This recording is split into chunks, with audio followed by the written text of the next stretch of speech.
Hi guys, my name's Phil. Welcome to Where Good Marksman. The sunshine, I'm time to know, yeah. Digging myself deep down into a hole, yeah.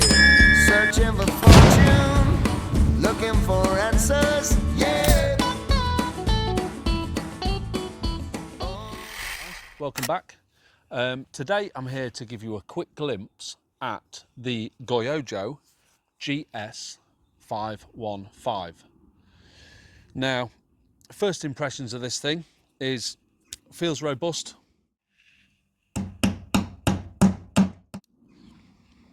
It's not heavy, it's not light, it's about right. It's quite a big unit. Buttons are positive.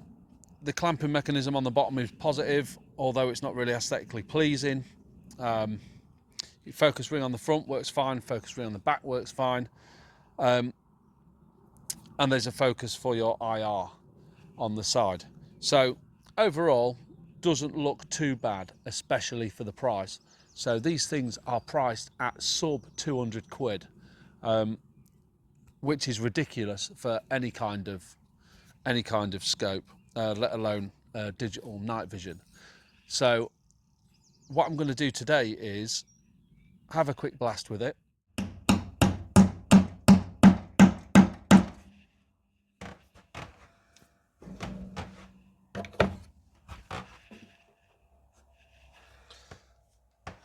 Have a look around the range with it, show you what I reckon, and we'll take it from there.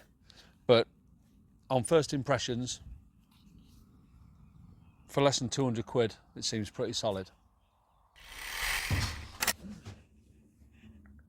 This thing's frustrating. The OK button in some menus is OK. In other menus, it turns it off.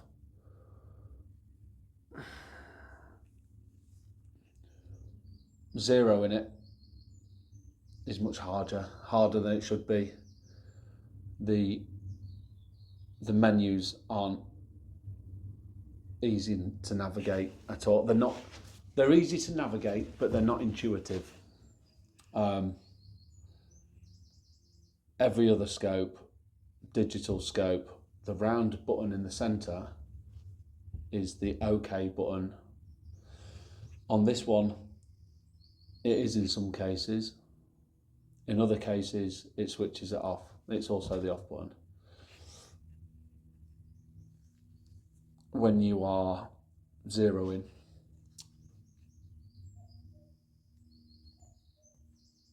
the reticle is too thick.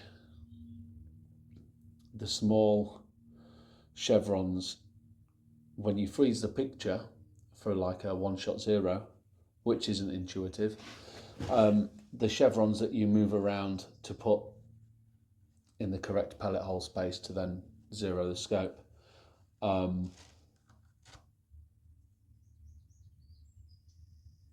they're not intuitive. It's just tricky. That's what we'll call it, tricky. It's now nearly zeroed. I don't know what the image quality is going to be like when we edit this video and put it together. In the screen, I'm straining like hell to see closely. The image is okay. I've adjusted the brightness a bit because every time you turn it off and turn it on again, it goes back to a base level of brightness, which is too dark for daytime shooting. I'm just having a little bit of a moan because I've been trying to mess about with this thing for 10 or 15 minutes and it's giving me a bloody headache.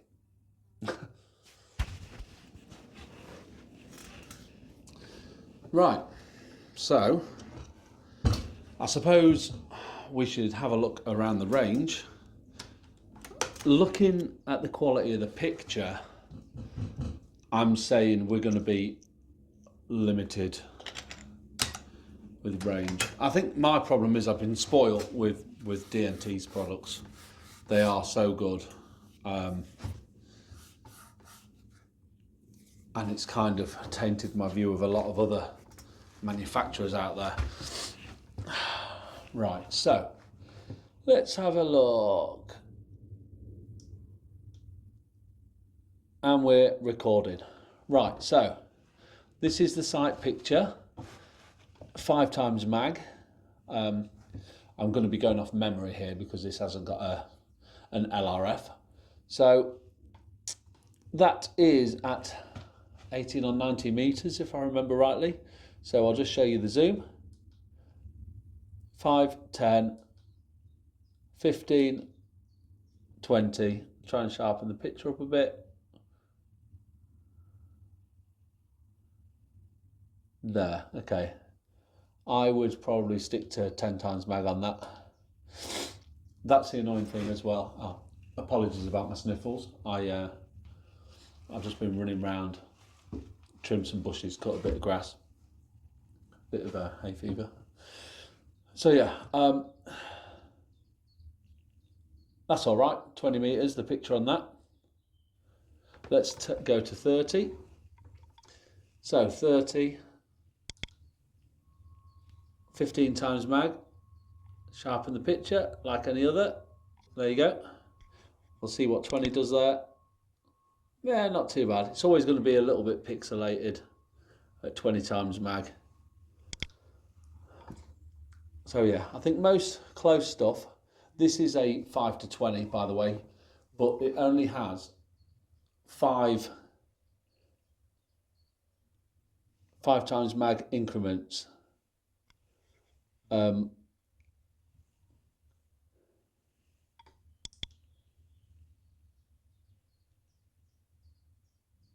I don't understand what's happening. While I'm recording, I'm looking in the top corner of the screen and the clock keeps stopping. I don't understand why, whether it's just recording tiny snippets. I don't know, but it keeps pausing for some reason. Anyway.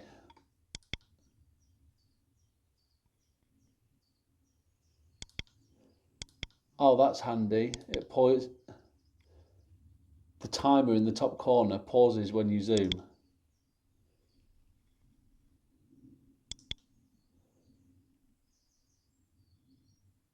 Okay, so we'll have to see how that comes out in the video. Whether it actually stops recording and it's just the timer stopping or what, I don't know, but it's confusing. It's not very handy for if you're making shooting videos. So we've got, like I say, about 20, nice and clear. 30, not bad. 40, I'll send it down a bit.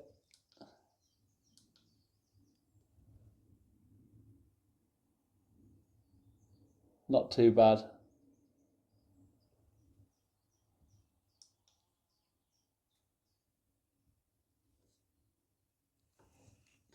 50, not great. And 60, again, not ever so great. But we're not target shooting. So, and this is not, that's not what the scope's for. The scope's for pest control, clearly. So let's throw a few pellets around. Let's see how it handles. Not that it'll make much difference. Right, so with this not having LRF, we're going to have to figure out our holdovers. 20 meters, we're zeroed at 30, so yeah, we'll go somewhere here. Oh my gee, okay. Wow. Let's go here then for a headshot. There we go. And we'll go for the rat again. Okay, now we know. Let's have a look at 30. Wow, that went above its head. We are zeroed at 30 actually, so. Oh, okay, pellets are lifting a little bit. No worries. So we'll go to Oh, we got another little rabbit. Oh, shit. Pulled it a bit quick there. I was trying to take up my first stage. Always point your gun down range. Now, what have we got there? We got a rabbit. I can't remember what he's at. I think he's at like 35, 40-ish. Right in the eye. There we go. Okay, so we've got another rabbit on the bank down there. He's a 40, isn't he?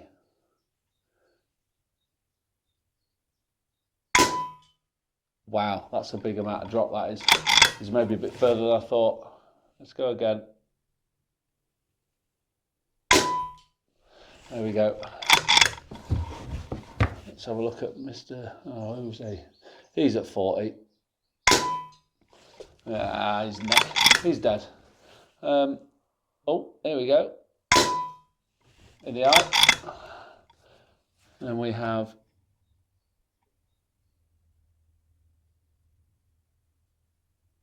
he's at 50. I heard the ping, but I can't see where the pellet hit. That's up to 50. I'm going to keep going. Bugger it. So, on my Oregon 2, as we know, I've been through 1,000,001 pellets. I've been using it for about a year. Testing. Turns out it doesn't like 16 grain pellets. It much prefers 18 grain JSBs, 18.13 JSBs in 5.52. Who knew? So now I'm using these. I'm kind of underestimating my holdovers a little bit. And they're much better for energy retention and better in the wind, better ballistic coefficiency, blah, blah, blah. But obviously we're throwing them at sub 12 speeds. It wouldn't surprise me that at 60 metres a rabbit might jump the string. Anyway, there's another 12 shots, here we go. Let's have a look. So, that was Matey Boy we had a crack at 50. Let's give him a little bit more. There we go, right in the eyeball. So you can see the reticle I'm using is just a single cross. There is reticles on here which have all kinds of different chevrons with numbers on them, but I found that they were far too busy for me to use. The digital picture with the chevrons and then the physical numbers printed next to them was covering up a lot of the sight picture, so I had to knock it on the head. So if that was 50, 60, and we're probably not even going to see the impact of the 60. That orange isn't helping, is it?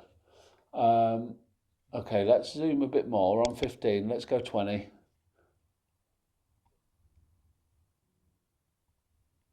Right, okay, so you can see there, that's the clearest picture at 60. There. Okay, well, we'll see what we can do.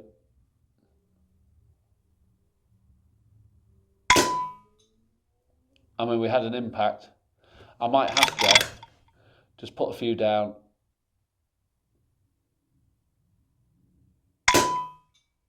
Wow, okay. So that's really low. I actually saw that one. That one landed there. So I'll just say there is a gap right there where there's some wind passing through, so that might be blowing my pellets off a little. Let's see if we can do it 5 times, Meg. No. Right, first of all, thanks for sticking with us, guys. It's a bit of a long-winded one with this Goyojo, so I didn't notice until after we've recorded, wrapped up for the day and started editing, that the scope only captured half of what it was telling me it was capturing. So the scope footage you've seen so far is the only bits I managed to get all day. There was a couple of snippets through the afternoon, but they were the odd minute here and there, and it's just pointless trying to match it all up. So let's skip forward to a bit of a summary and get it wrapped up. But I know what people are going to say. Oh, you know, you're in with DNT, so you're going to say it's shit. If you don't know me by now, you know that I'll always tell you the fucking truth. I don't give a shit. I'm not going to ruin my my relationship with DNT by saying, for 200 quid, this isn't a bad buy. They are not petty like that. That's pathetic.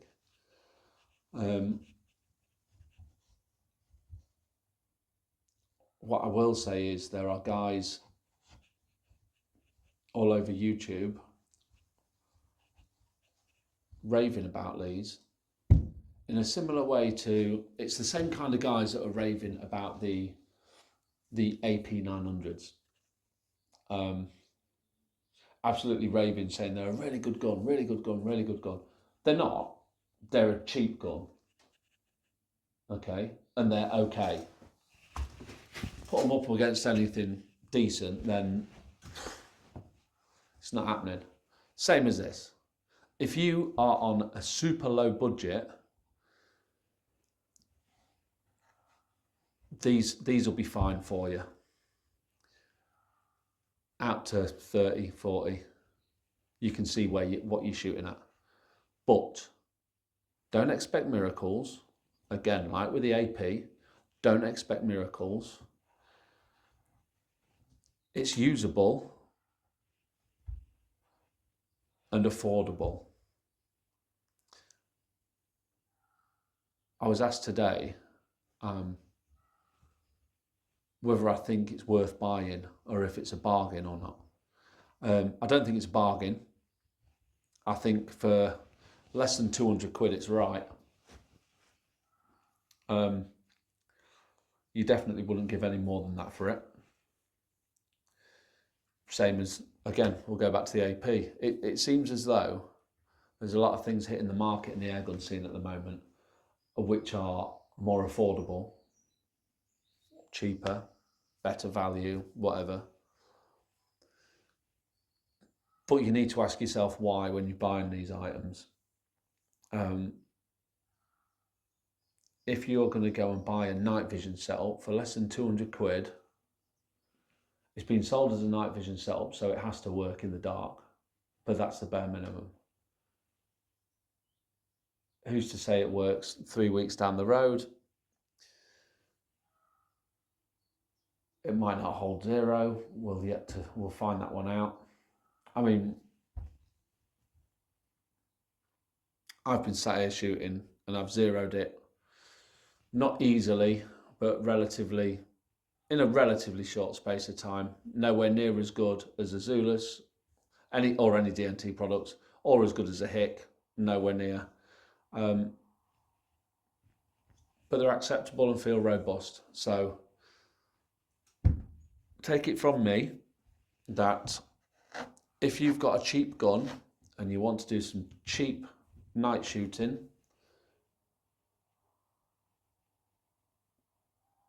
it's not a bad shout.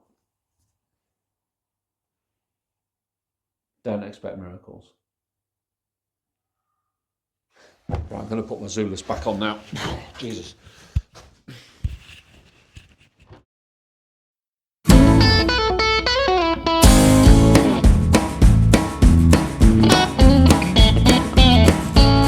Sunshine, I'm time to know, yeah.